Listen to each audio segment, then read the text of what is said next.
How's everyone doing? We are 9 and 4 more, where we talk Jaguars football and other news around the National Football League.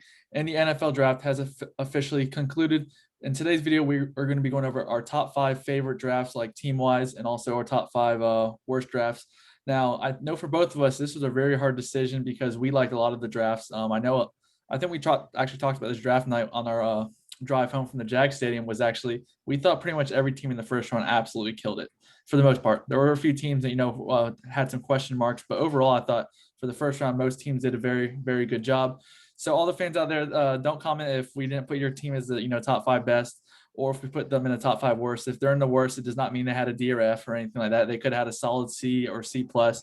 So just want to give you guys a heads up. But let's go ahead and get right into it and start things off with the best. So go ahead and start things off, Brandon.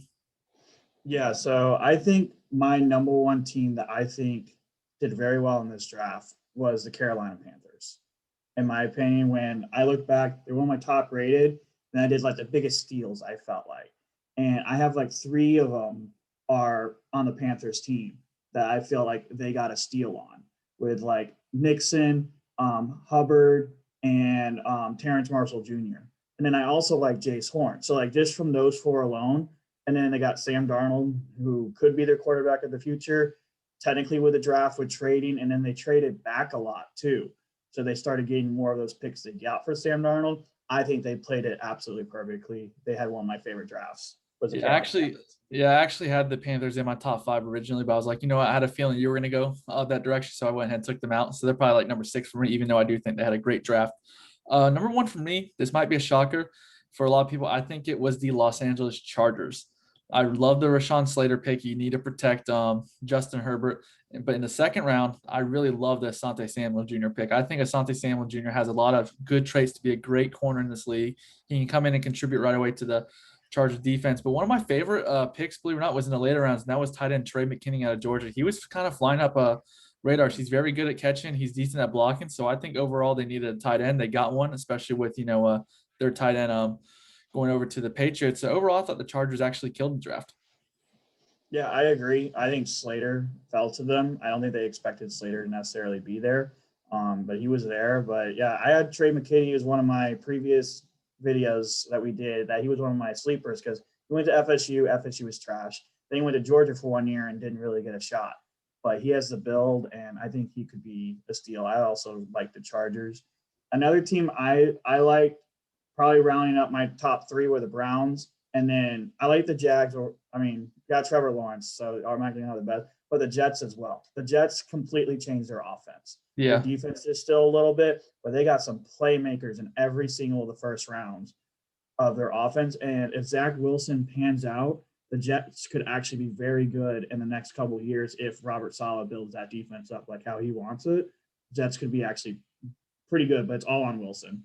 Yeah, I agree. I think the Jets had a good draft. The team I think had a good draft is actually my top five is the Miami Dolphins. Jalen Waddle, compare him up with Tua, already that connection. They got Javon Holland, who was actually surprising the first safety taken, but I really like Holland. I think he has a lot of For athleticism. that nickel.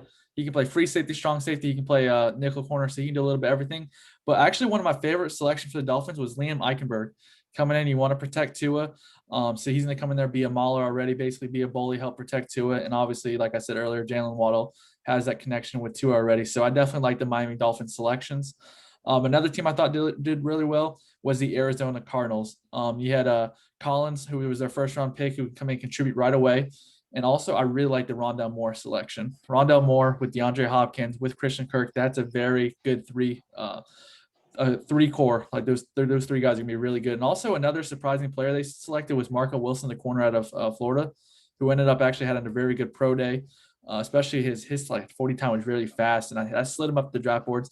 He's gonna have some work to do, but I think Marco Wilson has a lot of upside to be a good corner, and they obviously need another corner with Patrick Peterson leaving to go join the Vikings. I think that maybe the first one we kind of diverge a little bit.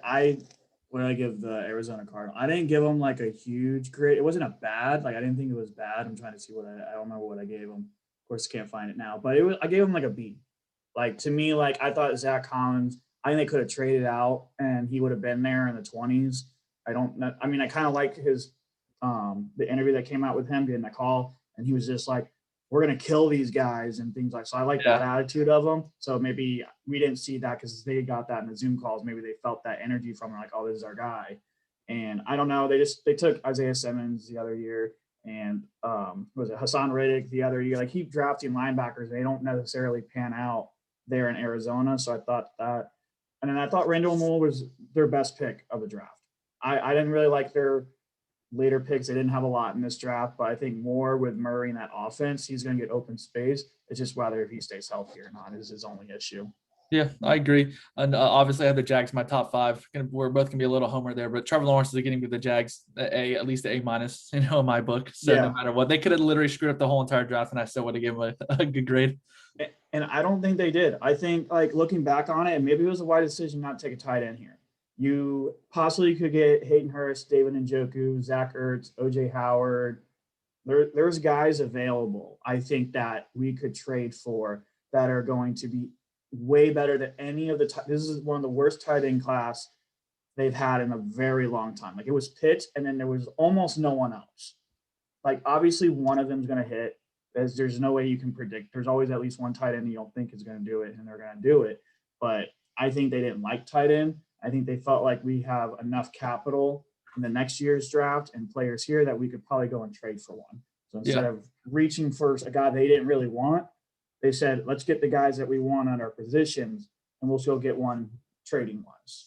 Yeah, and then obviously, Campbell Tyson Campbell wasn't a fan favorite selection at first for a lot of people, but I think people then start realizing, he's going to be the third corner. He's going to be the nickel corner. He's very fast. And, Urban Meyer, he talks about no one's job is really safe, obviously, besides Trevor Lawrence. But so that he's going to push CJ Henderson, like you never know. If CJ Henderson screws up, he can play outside, as well as with the Walker Little selection. Walker Little could be a steal of one of the steals of the draft. A few years ago, he would have been a first round pick, obviously opted out last year and was hurt the year before. But, he can play right tackle, left tackle. So he's really going to make Cam Robinson on the hot seat, as well as Jawan Taylor, someone that can eventually come in and play tackle for the future. I think Walker Little will be a starting tackle for this team next year. Yeah. I think either Taylor or Robinson, I don't think will be here next year. I think that I don't want that to happen. I obviously want Taylor and Robinson just to prove it this year and just do absolutely amazing. But from what we saw last year with Taylor giving up the most sacks of any other tackle in the league with 18, and Robinson, who doesn't really necessarily stay healthy all the time, is more of a run blocker than a pass blocker. If he needs to improve and if not, I do think Walker Little is taking one of their jobs next year. Yeah, so I agree. That's a good pick there. At first, I thought it was a little bit of a reach in the second round. I thought maybe he would have been there in the third round, but after the draft analysis coming out, other people had Walker Little this high. Yeah. So I don't think it was as much of a reach as I was initially thinking. Yeah, and then so my other one of my best, so rounding up my top 5 is the New York Giants. Thought the Giants killed the draft. You got obviously Kadarius Toney at pick 20, I believe, and phenomenal player, has a chance to be the next Tyreek Hill. Not saying where he's going to be the next Tyreek Hill, but has a lot of the tools, same attributes. They got Aaron Robinson, the corner from the UCF, I think round 3. I think he has a lot of potential to be a starter in this league. And obviously they have good corners and good defense as it is. So, I mean, if you can develop him, that's great. You have another defense DB that can make plays for you. Someone that fell to the second round was Ujulari. I always mess his name up, from Georgia. I think it's Ujulari. Yeah, Ujulari. I always mess his name up, but from Georgia, yeah. Got him in the second round. Who had, was mocked potentially even top 15, fell to the second round. I think he's going to be a phenomenal pass rusher. Yeah, I completely agree. I mean, there were some mocks that had him at 11 to the Giants, and they got him in the 50s. So that was a great steal, I think, by them. Their defense got better. Their offense got better. If Daniel Jones is legit, the Giants are going to give I think the NFC is wide open. Who knows, could win that division. But the Giants could actually put a run for their money this year with the Cowboys on offense if Daniel Jones works out like he's supposed to. Yep, I can definitely see it. So my top 5, no particular order, was the Jags, Chargers, Cardinals, Giants, Dolphins. So that's my top 5. What were your top 5? No particular order, but I think in this order: Panthers, Browns, Jags, Dolphins, and I actually like the Bears. I think the Bears finally got their guy. We both thought Fields was the second best quarterback. They got 2 tackles immediately after with Jenkins, who fell. They didn't have a lot of picks this draft because they traded up and they didn't have a lot to begin with anyways. But I think they got their guy. And they I think potentially have Justin their first Wilson franchise quarterback. Fields. Yeah, they finally, I think they actually traded up finally for the right guy, and they didn't overpay for it either. I mean, they gave up a first round pick, but next year. But to be honest, if he's good enough, it's worth a first round pick. Yeah, for sure. It's not Andy Dalton. Yep. And we'll see if he starts week one. I would start in week one, but I do have a feeling Andy Dalton's going to start the first 2 games, and then they'll transition to Justin Fields. Bye week. I think the bye week. I Yeah. think by the end, I think because that's usually how it works for rookies, is depending on like the record. Now, obviously, if they're undefeated when Andy Dalton, probably not. But I think by their bye week, whenever it will happen, 7 or 8, then I think he'll start taking the snaps for them. Yep, I can definitely see that. So now let's go ahead and go to our top 5 worst. Like I said earlier, just because these guys are in the top, these 5 teams are in top 5, our top 5 worst does not mean they had a terrible draft. They could have just had a solid C, but a lot of teams drafted very well, so that's why they are in the bottom 5. For me, I'm going to start things off with the Houston Texans. I thought the Houston Texans had a terrible draft. I believe it or not, I do like the David Mills, the quarterback selection. I think I would have taken maybe like 4th round potentially, but he has a lot of potential to be a decent starter down the line. And with obviously with Deshaun Watson situation, we don't know nothing about that. I'm not gonna talk about that much, but if Deshaun Watson does not play next year, they could go with Mills instead of Tyrod Taylor as a starter next year. And who knows, maybe he ends up being actually a good quarterback. So I do like this selection, in a sense. I do think he has a lot of potential, but also do Brevon Jordan. I think they got him like 5th, 6th round for him falling that far. Someone else falling to the projected to either the 2nd or 3rd round fall that far. I think that was a great selection for them, especially with them needing another tight end. It just gives another weapon that they potentially need. Yeah, I think I agree. I had the Texans as one of the worst. Another team that I did not like at all was the Seattle Seahawks. I think they totaled only like 3 picks in this entire draft. And the first pick they did was a 5'9" slot guy. They took him in the 2nd or 3rd round, right? Popular. Like a lot of people I follow, they really liked him. They were like the diamond in the rough category and stuff like that. But Russell Wilson is the most sacked quarterback of all time almost. Like, get this dude some protection. They got kind of a steal with the Florida tackle, like in the 5th or 6th round. Yeah, I think he has a lot of potential. A lot of people had him going like in the 3rd. But there's a reason he fell. There's obviously some that the scouts saw that no one else saw. Could be a hit, but they have no offensive line again. They're going to have 0 pass rush, and they may have a good wide receiver trio, but they're going to only have 2 seconds, and then Russell's going to be on the ground again. So I think it's going to be another year of Russell Wilson not being happy. Yeah. For me, another team I didn't think had a good draft was the Raiders. I think they had some good selections, but I think I would give them a C overall. So, it wasn't terrible. It was average, but Alex Leatherwood, they took him pretty high, in my opinion, in the 1st round. I think you probably could have got him in a 2nd round potentially, but I do like Trayvon Moehrig, how he fell. I think he ended up being a 3rd safety, falling. I think they said because he had a back issue, they ended up saying. So I think that's a steal for them, getting arguably, a lot of people say, is the best safety in the class, who can come in right away and compete and be impactful right away. You're hoping, at least. So I do like Trayvon Moehrig, but just Alex Leatherwood taking that high, it kind of definitely dropped it from like a B to a C for me. Yeah, I completely agree. He's more of like a guard almost. Like I think they're going to throw him out of tackle, and he's not going to do great unless they're just going to run the ball every single play, which they might. I mean, their running back group's pretty good with Jacobs and Kenyon Drake. But yeah, I had them. They were also in my like bottom 6 to 7. I also didn't like that they trade up twice back to back to get safeties.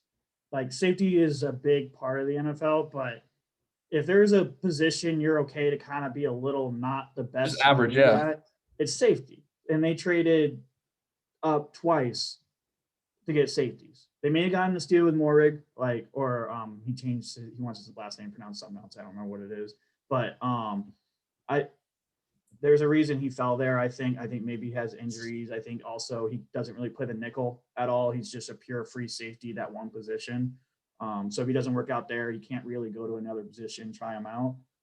That's why I heard why Holland and Grant went above him, is because they can play like 3 positions, not just the free safety position. Yeah. So I think that kind of hurt him a little bit. So that's why I kind of also put them down. There was not like a wow when I was going through the list of a Raiders pick. It was just kind of like you said, it was like average. It was like, okay, like nothing fancy, nothing great, but it was just average. I'll just do a quick one too. I also hated the Pack. I didn't really care for the Packers draft. I thought they reached on a speedy corner who's not a very good corner, that maybe he will be in 2 or 3 years, but they need to win now, especially with Aaron Rodgers' situation. I like Amari Rodgers. Yes, I I think mean. that was a steal in the third round. Other than that, I didn't really like any of their other picks. No, I agree 100%. I actually had Amari Rodgers. I think he was a steal in the third round as well. Eric Stokes, I thought, like you said, I literally the same exact thing I wrote down. Has the potential in 2 to 3 years to be a good corner, but I don't expect him to come out and be like that shutdown corner in year one or year two. Campbell's gonna be like that, not him. Like, Yeah. And then you have the New Orleans Saints for me. There's the one player I really like though was Palsy Adubo, the corner from Stanford. They got him in like the third or fourth round. I thought that was a pretty good selection because they do need, especially with Janoris Jenkins leaving for the Titans. But Payne Turner, that was a reach for me in the such a first round. reach. So that definitely, brought it down. But like I said, a lot of these teams right here, besides the Texans, they were in the besides the Texans and the Seahawks, I thought, the Packers, they were average C, Raiders C, Saints C. So they weren't like terrible, but they weren't like great by any means. Yeah, 100% completely agree with you. I think we kind of agree that the Texans and the Seahawks, maybe just because they had the least picks to anybody else, so they couldn't really make a move. But what they did with the picks was it didn't help them. It was just kind of like those guys may not even be on the team next year almost, and those are your only picks this year. Like you would think you would go for that surefire best available guy, and I don't think they did that. No, yeah, I agree 100%. I mean, this year's draft for all teams, I mean, it was like I thought a lot of teams did very well. I think a lot of teams are going to find a diamond in the rough this year. I really do. Just because of COVID, it was harder, to scout players. So I think you're going to see some guys that were rounds 4 through 6 are going to be in the next 2 to 3 years be very impactful players in the league. So that's why I think it was so hard to grade a lot of these teams. I mean, you look at professional, these so-called experts, most teams had B pluses, even A minuses or just solid Bs. No one really had I saw a lot of A's, man. yeah, There no was a one really lot of had A's. And I'm like, exactly, what is man. this? Like, No one really had a terrible grade. Texans I saw for a lot of people had either an F or a D. The Saints had like a C minus or a D plus, and saying that the Seahawks, but everyone else had either like a solid C or higher. yeah.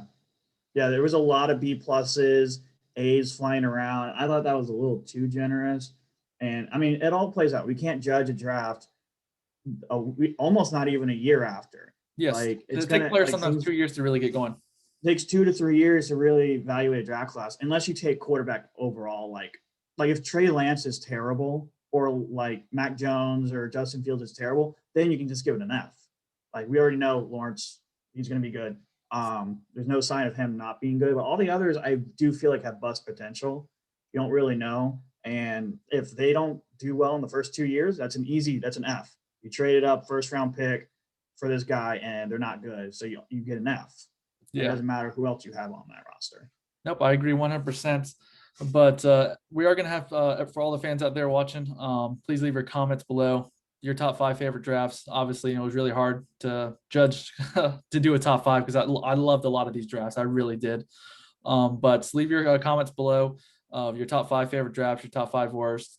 Maybe some of your sleeper picks for your favorite team as well. We are going to post more videos coming out soon, more in depth talking about the Jaguars, as well as maybe some AFC South edition draft grades. But other than that, thanks for watching and go Jags. Go Jags.